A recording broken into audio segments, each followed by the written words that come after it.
আসসালামু আলাইকুম সম্মানিত ভিউয়ার্স, রিলেটিভ, ফ্রেন্ডস, সকল মুসলিম উম্মার ভাই ও বোনেরা, আমার প্রাণের ভালোবাসা ও ঈদ মুবারক, ঈদ মুবারক, ঈদ মুবারক।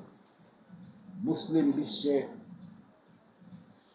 চন্দ্র দেখার তারতম্য অনুসারে দুই ভাগে ঈদ হয়। আজকে সৌদি আরব সহ অনেক দেশে ঈদ পালিত হয়েছে। তারা ঈদুল ফিতরের নামাজ পড়ে ঈদ উদযাপন শেষ করল। ইনশাআল্লাহ বাংলাদেশ সহ অনেক দেশ আগামীকাল ঈদ উদযাপন করবে। 2 দিন হলেও আমরা সবাই মুসলিম উম্মার একই প্রাণ, ভাই ভাই ভাই বোনেরা, আমরা যদি এক থাকি বিশ্বর পুরো শক্তি আমাদেরকে দমিয়ে রাখতে পারবে না। কিন্তু সমস্যা হলো আমরা মুসলিম বিশ্বের নেতাবর্গরা কোনো বিষয়ে এক হতে পারলেন না, যাদের কাছ থেকে আমাদের ভবিষ্যৎ প্রজন্ম শিক্ষা নিয়ে আরও অগ্রসর হবে এমন কোনো কেউ দেখাতে পারলেন না।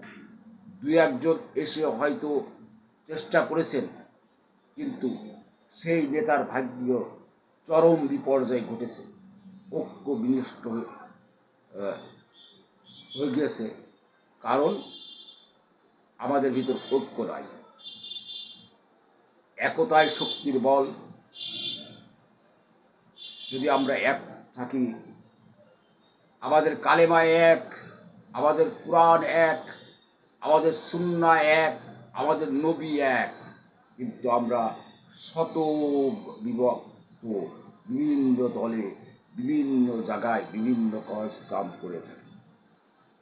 মুসলিম বিশ্বের যে অর্থনৈতিক শক্তি আছে, তা যদি সঠিকভাবে আমরা ব্যবহার করতাম, সঠিকভাবে আমাদের ধনী ভাইয়েরা বা ধনী দেশগুলো জাকাত আদায় করত, মুসলিম বিশ্বের কোনো মানুষ না খেয়ে মরত না এবং কেউ দরিদ্র থাকত না। আজ দক্ষিণ সুদানের কথা চিন্তা করেন, আজকে মধ্যপ্রাচ্যের কিছু এলাকার কথা চিন্তা করেন, কি অবস্থা।